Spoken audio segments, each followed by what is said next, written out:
lagi dengan Ibu Monik. Kali ini kita akan belajar tematik tema 8, subtema 3 tentang aturan keselamatan di perjalanan. Disimak dengan baik ya. Selamat belajar. Tujuan pembelajaran kita hari ini yaitu siswa dapat 1. Memahami makna bersatu dalam keberagaman di sekolah. 2. Mencermati penggunaan huruf kapital pada nama Tuhan, nama orang, nama agama, serta tanda titik dan tanda tanya dalam kalimat yang benar. Ketiga, mengenal karya imajinatif 2 dan 3 dimensi. Oke, baiklah, kita masuk ke materi yang pertama yaitu aturan di perjalanan. Nah, ini adalah macam-macam aturan keselamatan di perjalanan. Antara lain yaitu aturan keselamatan dalam bus, aturan bermain lomba jalan dan lari di pantai, aturan naik sepeda, dan aturan mengendarai sepeda motor.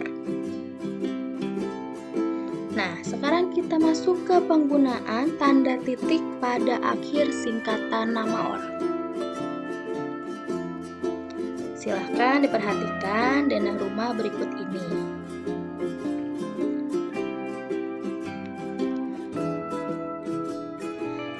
Contoh penggunaan tanda titik pada akhir singkatan nama orang yaitu,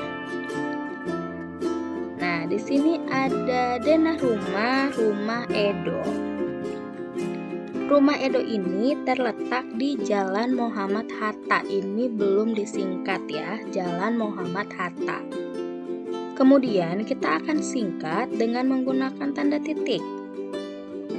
Nah, jadi begini, rumah Edo terletak di Jalan M. Hatta. M.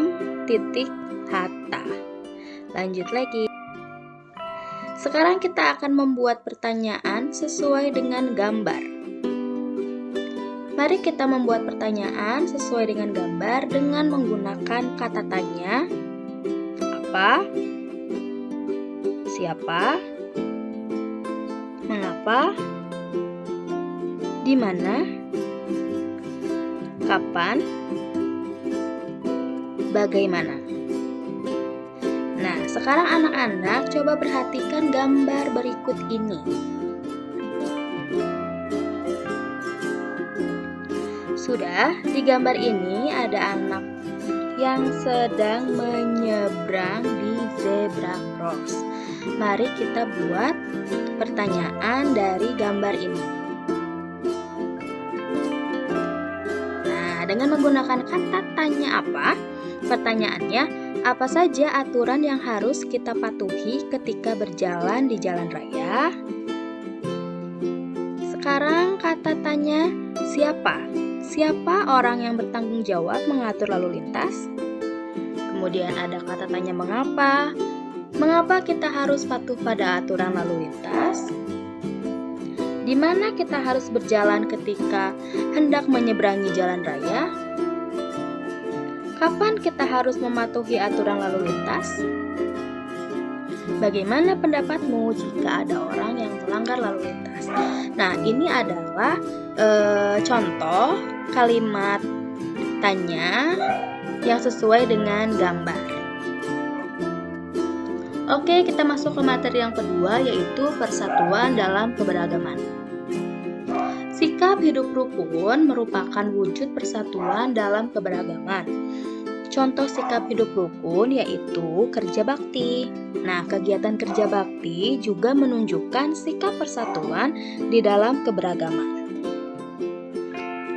Ini adalah contoh sikap hidup rukun yang merupakan wujud persatuan dalam keberagaman, yaitu ada bermain layangan, ada bermain bulu tangkis, dan juga ada bermain sepak bola. Yang ini adalah contoh kegiatan kerja bakti yang menunjukkan persatuan dalam keberagaman. Antara lain yaitu membantu teman yang rumahnya kebanjiran, kemudian membantu teman yang sedang terluka, dan membantu teman yang mau merayakan ulang tahun. Oke, lanjut lagi. Yang ini adalah contoh kegiatan belajar yang dilakukan bersama teman, antara lain belajar membuat kerajinan, kemudian belajar kelompok, mengerjakan tugas dari guru, dan mengikuti lomba cerdas cermat. Oke, baik. Kita masuk ke materi yang ketiga, yaitu hasil karya 3 dimensi. Nah, kerajinan 3 dimensi dapat dibuat dengan menggunakan bahan bekas ataupun bahan alam. Barang bekas itu adalah barang yang sudah tidak terpakai tapi masih bisa dimanfaatkan. Barang bekas ini memiliki manfaat jika dirubah menjadi barang yang memiliki nilai serta kegunaannya. Contoh barang bekas yang memiliki kegunaan yaitu ada botol plastik. Botol plastik ini bisa kita buat menjadi tempat pensil, dan botol plastik ini juga bisa kita buat menjadi pot bunga. Nah, apa itu bahan alam? Bahan alam adalah bahan yang tidak dibuat oleh manusia. Jadi bahan alam itu adalah alami dari alam. Bahan alam ini dapat digunakan untuk membuat kerajinan 3 dimensi. Nah, ini adalah contoh bahan alam yang dapat dibuat kerajinan, antara lain cangkang telur, kemudian daun pisang, dan juga kulit salak. Oke anak-anak, materi kita sudah selesai. Terima kasih sudah menyimak video ini. Semoga setelah kalian menyimak video ini, kalian dapat memahami dan mengetahui macam-macam keselamatan di perjalanan, kemudian memahami penggunaan tanda titik pada singkatan nama orang, membuat pertanyaan sesuai gambar, memahami dan mengetahui sikap persatuan dalam keberagaman, dan membuat hasil-hasil karya 3 dimensi. Oke, sampai jumpa kembali di pembelajaran berikutnya. Dadah!